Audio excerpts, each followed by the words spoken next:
No. No? Never let me. You never let me finish. Okay, now you're live. I love my mouth. Let's just start there.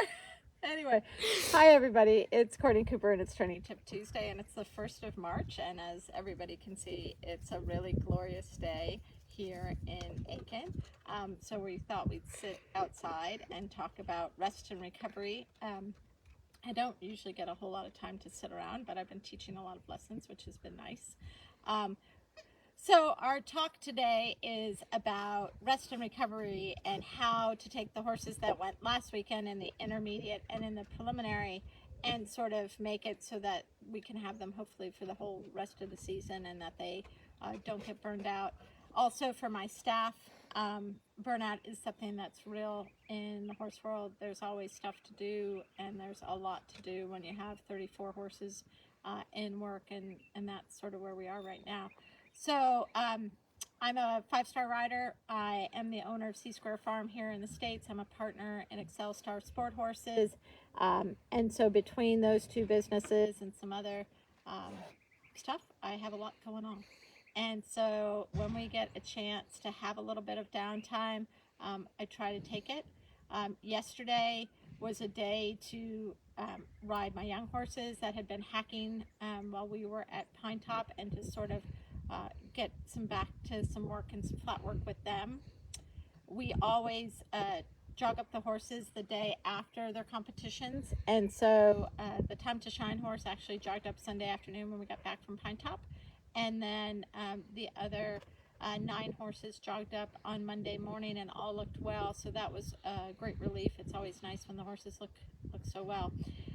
To that end, we iced them, just so everybody knows, on Sunday after their cross countries, and we wrapped them, and if they weren't in pads, we packed their feet. And so that was our cross country aftercare. So they had Monday off. David had Sunday off, and then they walked today. And I think if anybody has been watching my Training Tip Tuesdays, they know I'm a big proponent of using a lot of walk. Bright, active walks, I think helps keep the horses conditioned, keep their legs tight, and makes them happy because they can go out and about and see the sights. As always, I forgot to say this, but we'd love to know where you guys are watching from, and any questions you might have, any thoughts you might have about rest and recovery. And then the other thing we'd also like to do is ask you for any suggestions. You can private message us, as people often do. So anyway, their walks, usually my staff will do their walks while I can do the young horses. That gives me a little bit of a break from the horse, my competition string, which I think they appreciate, because when I get on, I want them to go a certain way. And so they get to go out and sort of have a little chat walk. And everybody on my staff seems to enjoy that. And the horses come back bright and with their ears pricked and their eyes happy. And so that's always good. The rest of this week, so David is a day in front of everybody because his competition ended on Saturday. Today he'll do some sort of light stretchy work, just getting him a little bit over his back, having his neck fall out of his withers, and really going over his top line. That'll be really the whole point of the work today. And then he'll do another half an hour of walk. Nothing really strenuous, but just moving his body a little bit, thinking yoga for horses. And then probably on Wednesday, he'll go and do a 20-minute trot, a fitness trot. I know a lot of people don't do trot sets, but I find if you're not doing trot sets, you're usually doing flat work. And I find that 3 or 4 days of flat work is a real sort of grind on the horses. And so we tend not to do that. As you can see, the dogs. Someone's here. The dogs are ever present in our world. Then he will Friday probably do a light jumping school, sort of training level height. He went intermediate this weekend. He was really a good boy, but just again with the idea of placement poles. Instead of a 9-foot pole, I might use an 18-foot pole to change it up, keep my eye working. I might set up a low sort of bounce pole exercise with an oxer to keep him a little bit sharp in terms of trying to work on his footwork, but nothing big, nothing really complicated.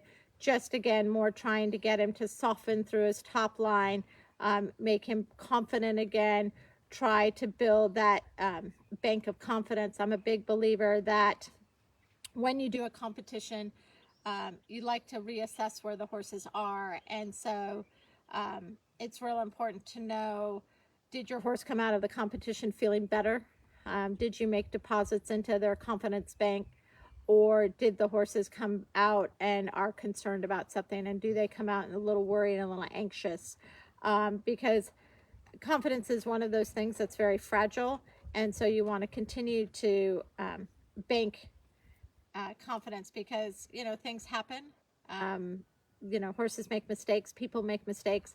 And sometimes if you have enough, you know, that good work behind you, it doesn't really cause a long-term effect. So this week is all about making all of the horses feel good, feeling, you know, like they're King Kong, or I don't know what the same would be for a girl, but Queen Kong. Anyway, so that's what they would do this week. He goes again at Pine Top. Most of these horses go again at Pine Top in another 2 to 3 weeks. I think it's actually 3 weeks. And so we have a little bit longer time frame. Usually they're going every couple of weeks, but this time they're going to go 3 weeks. So I will probably try to do 2 cross-country schools between now and then, and so that means one will probably be next week, and then one will be the week of the competition. Usually I do that on Monday. So again, if something happens, like they toss a shoe or they get a whack, then we've got some time to reevaluate it. So that's sort of the story on the horses.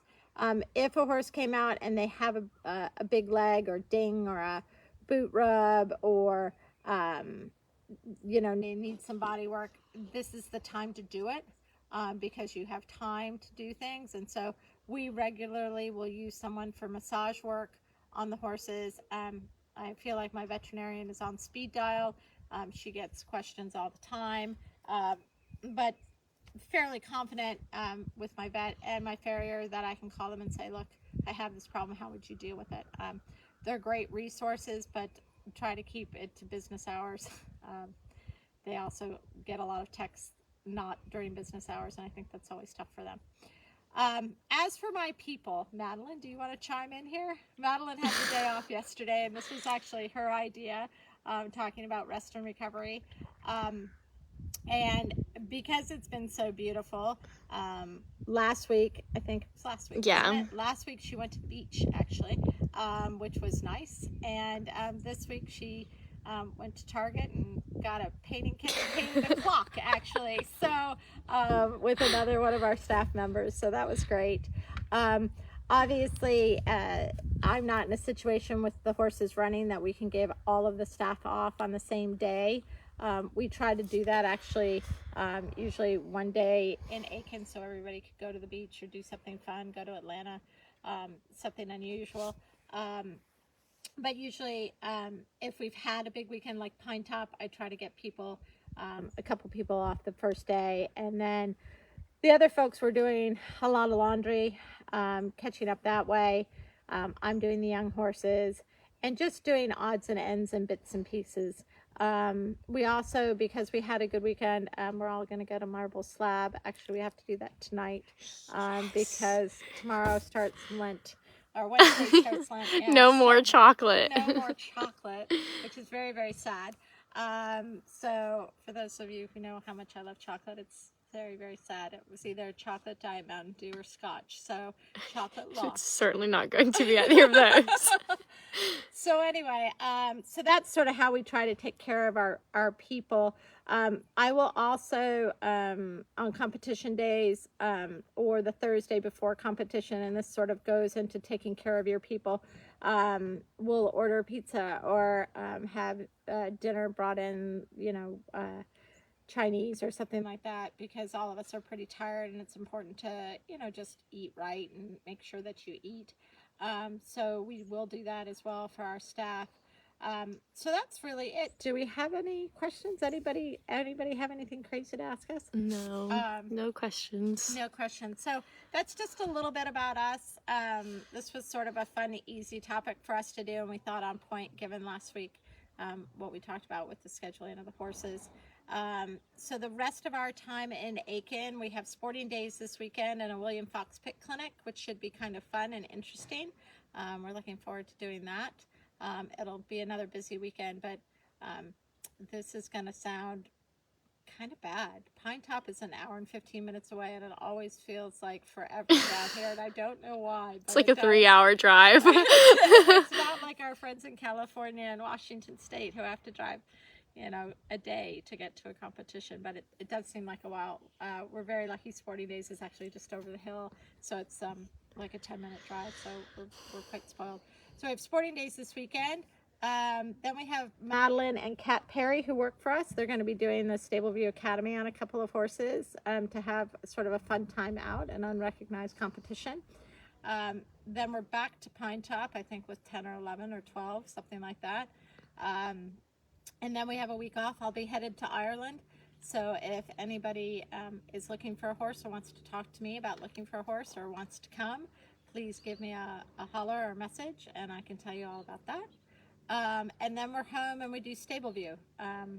For the 2-star and the 3-star, we'll have at least one horse in the 3-star, we hope. Hopefully Time to Shine will be in the 3-star. If I'm lucky, I might have 1 or 2 other ones. We'll have to see how that all goes. And then that week following, we head back to Pennsylvania to our home up there. Neil will be coming down hopefully to help us with the move and packing up. And then you'll be seeing me in the mud season of April in Pennsylvania. So sad. It's very sad, especially since we've been basking in the glorious sunshine down here. So if anybody wants to come down and have some fun, it's going to be in the mid-80s all week, bright and sunny in Aiken. We're very, very fortunate. The horses are loving it. They're all out without their clothes. We're well into 2nd and 3rd round of clips. So that's another thing we're going to be doing this week while the horses have a little bit of a lighter week. We hope everybody is doing great and is enjoying their time back home, and we look forward to seeing everybody real soon. So thank you for tuning in to Training Tip Tuesday, and we'll see you next Tuesday. Thank you. Bye-bye.